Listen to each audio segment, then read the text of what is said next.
Merci à vous. Alors la parole est à présent à Monsieur le conseiller François Colette pour évoquer la question des réseaux cyclables au sud de Mons. Monsieur le conseiller.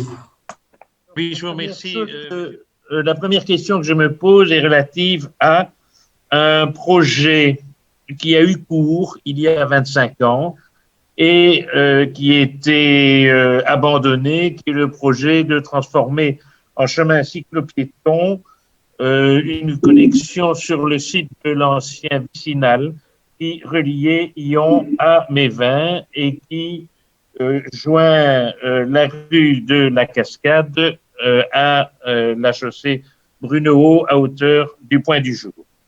Les travaux avaient été déclarés subsidiables par la région wallonne. Un commencement d'exécution avait eu lieu parce qu'on avait arasé la haie d'aubépine blanche. C'était une belle haie taillée en parasol par le broutage des vaches.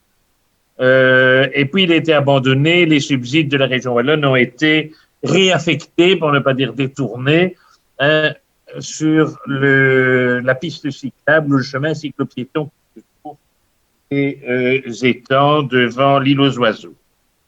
Et donc la question se pose parce que effectivement ce Ravel, puisqu'il s'agissait d'un Ravel à l'époque, en projet permettait d'une part de joindre le Ravel Est-Ouest qui va être exécuté par la région wallonne d'ici à la fin 2024 et d'autre part parce qu'il permet de desservir les villages de Nouvelle et Arvan.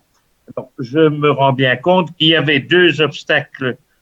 Il y avait un obstacle juridique dans la mesure où le pont qui avait été construit par l'IDA lors du détournement du BI n'avait pas été remis dans l'axe de la propriété communale, mais mis dans un axe excentré sur la propriété d'autrui.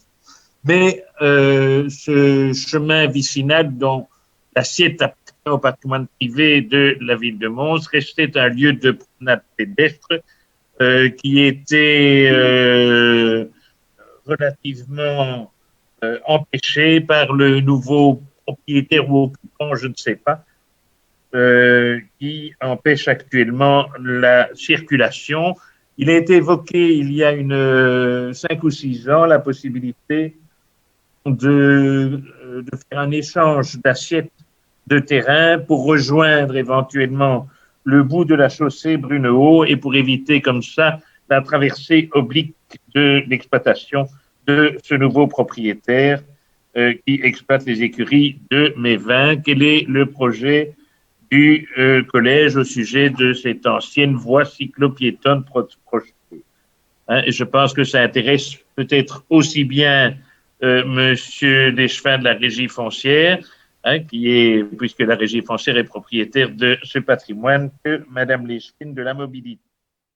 Au sujet du site de l'ancien chemin de fer vicinal, en effet, en fin des années 90, la ville était sur le point d'entamer les travaux d'aménagement. Et je crois que dans votre expression orale, vous avez cité les éléments qui ont fait que la ville a arrêté ses travaux. Moi, je n'y étais pas, j'avais 15 ans. C'est la plainte quant à l'élagage, non pas de votre interpellation, mais là de la haie d'aubépine, qui avait fait beaucoup de bruit au niveau des riverains. Et puis surtout, ce que vous mettez en avant, à savoir que le pont a été décalé, qui se trouve sur un terrain privé et qu'à l'époque, la ville n'avait pas réussi à trouver une solution avec le propriétaire du terrain privé pour permettre de faire le passage, parce que bon, si on arrive juste au BI, on sera quand même bien ennuyé de pas pouvoir rejoindre la chaussée Brunehaut. Les contacts sont repris, la régie foncière, on a essayé de relancer la machine, si je puis m'exprimer ainsi, et notamment la suggestion que vous faites de pouvoir faire un échange de parcelles qui permettrait alors que le propriétaire ne soit pas lésé